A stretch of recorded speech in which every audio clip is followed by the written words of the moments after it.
तो चलिए आज का जो हम क्लास लेकर आए हैं आपकी, आज हमारी अगली क्लास है और ये जो है क्लास रस। आज हम पढ़ेंगे हिंदी में रस। ठीक है, रस। ठीक है, रस का शाब्दिक अर्थ वैसे है क्या? हिंदी में रस का शाब्दिक अर्थ है आनंद। किसी भी चीज़ को पढ़ने से या किसी को सुनने से जो हमें आनंद प्राप्त होता है उसे क्या कहते हैं? रस। ठीक है, इसकी परिभाषा देख लेते हैं। रस का शाब्दिक अर्थ आनंद है। क्या है आपका? आनंद। काव्य को पढ़ने या सुनने से जिस आनंद की अनुभूति होती है, ठीक है, उसे क्या कहते हैं? रस। ठीक है, रस के कितने अंग होते हैं या कितने प्रकार होते हैं? ठीक है, तो ये कितने प्रकार होते हैं आपके? 4। कौन कौन से? स्थायी भाव नंबर 1, दूसरा अनुभाव, ठीक है, तीसरा संचारी या व्यवहारी भाग, चौथा विभाव। ठीक है, कितने हो गए आपके? 4। तो आगे चलते हैं। ठीक है, अब पहला देख लेते हैं हम स्थायी भाव। स्थायी भाव, ठीक है, स्थायी भाव हृदय में मूल रूप से विद्यमान रहने वाले भावों को स्थायी भाव कहते हैं। यानी कि हृदय में जो हमारे विद्यमान हैं रहने वाले भावों को क्या कहते हैं? स्थायी भाव। ये चिरकाल तक रहने वाले तथा रस रूप से सृजित परिणाम होते हैं। स्थायी भावों की संख्या कितनी है आपकी? 9। यानी कि रस की संख्या कितनी है आपकी? 4। और पहला स्थायी भाव। स्थायी भाव में जो भावों की संख्या है वो कितनी है आपकी? 9। ठीक है, पहला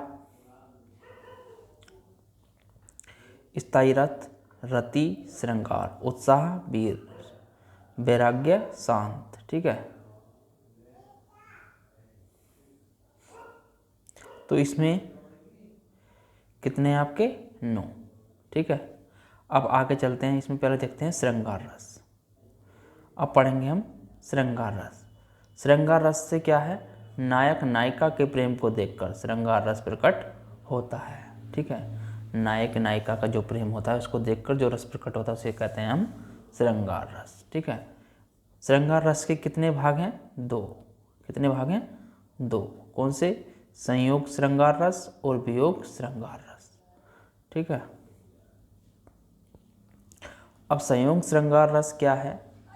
संयोग श्रृंगार रस जहाँ नायक व नायिका में परस्पर प्रेमपूर्ण क्रियाओं का वर्णन हो वहाँ संयोग श्रृंगार रस होता है। ठीक है, उदाहरण देख लेते हैं। एक पल मेरे प्रिय के दृग पलक थे, उठे ऊपर सहज नीचे गिरे, नीचे गिर चपलता ने इन्हें विकंपित पुलक से दृढ़ किया, मनो प्रणय संबंध था। ठीक है, तो यहाँ पर नायक नायिका के बीच जो संबंध प्रकट होता है वहाँ पर क्या होता है आपका? संयोग श्रृंगार रस। ठीक है, दूसरा वियोग श्रृंगार रस। ठीक है, वियोग श्रृंगार रस में जहाँ नायक नायिका का एक दूसरे से दूर, यहाँ पे तो आपका प्रेम के संबंध में है ये। ठीक है, और यहाँ पे बिछड़ने का, यानी कि जो बिछड़ने का वो है उसके उसमें है। ठीक है, जहाँ नायक नायिका के एक दूसरे से अलग होने के कारण दुख दशा वियोग में संयोग रंग वियोग होता है, वहाँ पे क्या होता है आपका? वियोग श्रृंगार रस होता है। ठीक है, जैसे पीर मेरी कर रही गमगीन मुझको, और उससे भी अधिक तेरे नयन का नीर रानी, और उससे भी अधिक हर पाँव की जंजीर। ठीक है, तो यहाँ पे कहा गया है। ठीक है, अब अगला देख लेते हैं वीर रस। वीर रस में क्या है?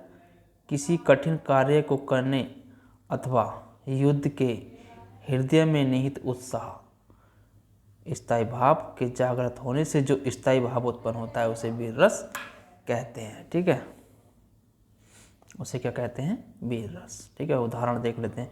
वीर तुम बढ़े चलो, धीर तुम बढ़े चलो, सामने पहाड़ हो कि सिंह की दहाड़ हो, तुम कभी रुको नहीं, तुम कभी झुको नहीं। ठीक है, तो यहाँ पे एक उत्साह उत्पन्न हो रहा है कि कह रहा है चाहे कुछ भी परेशानी आए आपके सामने, आपको आगे ही बढ़ते जाना है। ठीक है, तो यहाँ पे क्या हो गया? वीर रस। ठीक है, अगला है आपका शांत रस। शांत रस क्या है? जहाँ संसार के प्रति निर्वेद रस रूप में परिणत होता है वहाँ शांत रस होता है। ठीक है, उदाहरण देख ले, मर्रे तन कागत का पुतला, लागे बूंद विनाशी छह छिन में गर्व करे क्या इतना, यानी कि इतना क्यों गर्व कर रहा है तू। ठीक है, आ गया आपका करुण रस। ठीक है, करुण रस, इस वस्तु की दृष्टि, इस वस्तु की हानि, अनिष्ट वस्तु का लाभ, प्रिय का चिरवियोग, अर्थात हानि आदि से जहाँ शोक भाव की परिपुष्टि होती है वहाँ करुण रस होता है। ठीक है, जहाँ पर किसी का कुछ हानि हो, ठीक है, तो उससे जो कोई दुख होता है, अब हमें किसी चीज़ का वो होता है, तो वहाँ पर क्या होता है, करुण रस। ठीक है, शोक विकल सब रोभी रानी, यानी कि शोक मना रही हैं और सब रो रही हैं रानी। ठीक है, रौद्र रस। अगला है आपका रौद्र रस, जब किसी प्रिय वस्तु के अपमान होने के कारण, यानी कि जब किसी कोई वस्तु प्रिय के अपमान होने के कारण हृदय में जो बदला लेने की भावना उत्पन्न होती है वहाँ रौद्र रस उत्पन्न होता है। ठीक है, उदाहरण, श्री कृष्ण के सुन वचन, श्री कृष्ण के सुन वचन, अर्जुन क्षोभ से जलने लगे, सब शील अपना भूल कर करतल युगल मलने लगे। ठीक है, आगे भयानक रस। भयानक रस का क्या है, भय हृदय वस्तु या घटना देखने या सुनने से अथवा प्रबल शत्रु के विद्रोह आदि से, ठीक है, संचय से संचार होता है। यही भय स्थायी भाव, जब विभव, अनुभव और संचारी भावों में परिपुष्ट होकर अस्वस्थ हो जाता है वह भयानक रस होता है। ठीक है, इसका उदाहरण देख लेते हैं। एक और अजग्रही लकी, एक और मृगराई, विकल बटोही बीच ही पर मूर्छा खाई। ठीक है, भयानक रस है यहाँ पे। ठीक है, अगला है आपका विभत्स रस। ठीक है, अरुचि वस्तुएं, अरुचि वस्तुएं तथा दुर्गंधपूर्ण स्थान के विवरण में विभत्स रस होता है। ठीक है, जिनकी हमें रुचि नहीं है, वो जो दुर्गंध यानी जो गंध के स्थान है उसके विवरण में जो विभत्स रस उत्पन्न होता है। ठीक है, आगे चलिए। अद्भुत रस, आश्चर्यजनक एवं विचित्र वस्तुओं के देखने व सुनने से जब सब आचार्य का परिपोषण हो तब वहाँ अद्भुत रस होता है। ठीक है, सती दिख का तुख नच जाता, आगे राम रहित से भाता। ठीक है,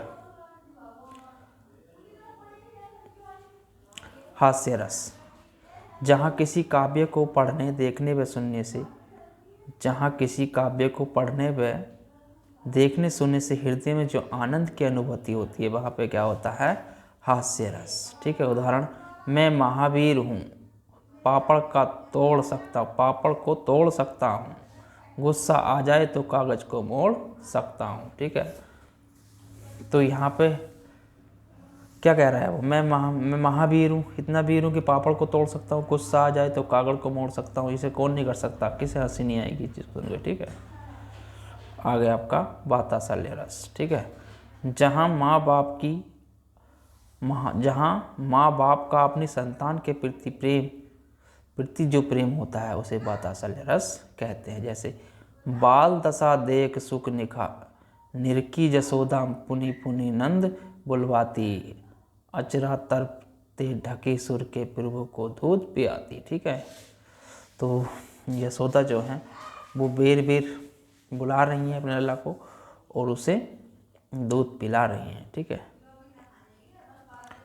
अगला है आपका अनुभाव। ठीक है, वाणी तथा अंग संचालन आदि की जिन क्रियाओं से आलम्बन तथा उद्दीपन आदि के कारण आश्रय के हृदय में जागृत भावों का साक्षात्कार होता है वह व्यापार अनुभव कहलाता है। ठीक है, अब अनुभव के कितने भेद हैं आपके, चार।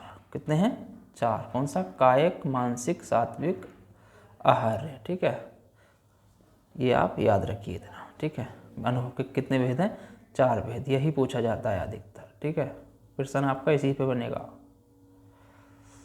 अब अगला आता है आपका संचारी भाग या व्यवचारी भाग। वे भाव जो पानी के बुलबुले की तरह आ चले जाते हों लेकिन स्थायी भाव को प्रश्न करते हो संचारी भाव कहलाते हैं। इनकी संख्या कितनी है? 33। तो आपका क्वेश्चन क्या बनेगा? इसी पे बनेगा, यानी संचारी भाव के संख्या कितनी है? तो 33 यानी कि 33। ठीक है, आगे पढ़ लेते हैं विभाव। विभाव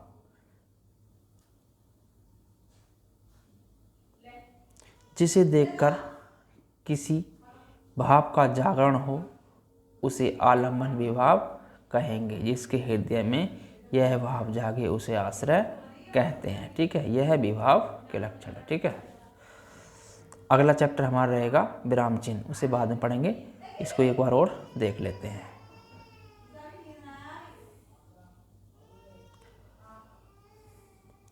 ठीक है, रस रस के कितने प्रकार होते हैं आपके? 4, स्थायी भाव, अनुभाव, संचारी भाव और विभाव। ठीक है, अब स्थायी भाव की भावों की संख्या कितनी है? 9। इस पर आपका क्वेश्चन बन सकता है। ठीक है, एक क्वेश्चन आपका ये हो गया इसमें, और एक क्वेश्चन आपका ये हो गया, यानी कि रस के कितने भाग होते हैं? 4। दूसरा क्वेश्चन आपका ये हो गया। ठीक है, श्रृंगार रस, तीसरा क्वेश्चन आपका ये हो गया, यानी कि श्रृंगार रस के कितने भेद होते हैं? तो इसके कितने भेद होते हैं? 2। ठीक है, कौन कौन से? संयोग श्रृंगार रस, वियोग श्रृंगार रस। ठीक है,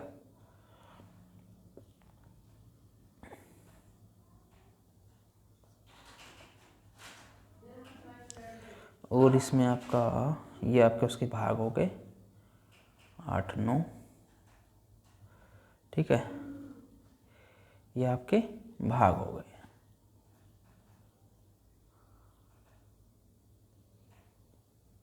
ठीक है, भावों की संख्या कितनी होगी? श्रृंगार रस, वीर रस, शांत रस, करुण रस, रौद्र रस, भयानक रस, विभत्स, अद्भुत रस, हास्य रस, वातास्य रस। ठीक है, 4 आपके ये हो गए। ठीक है, अनुभव के कितने भेद होते हैं? तो 4। एक क्वेश्चन आपका ये बन गया। ठीक है, संचारी या व्यभिचारी भाग की कितनी संख्या होती है? 33। ठीक है, आपका एक क्वेश्चन ये बन गया। ठीक है, तो आप इसको याद रख लीजिए। ठीक है, तो चलिए फिर चलते हैं अगली क्लास में, मिलेंगे आपको जल्दी ही। धन्यवाद।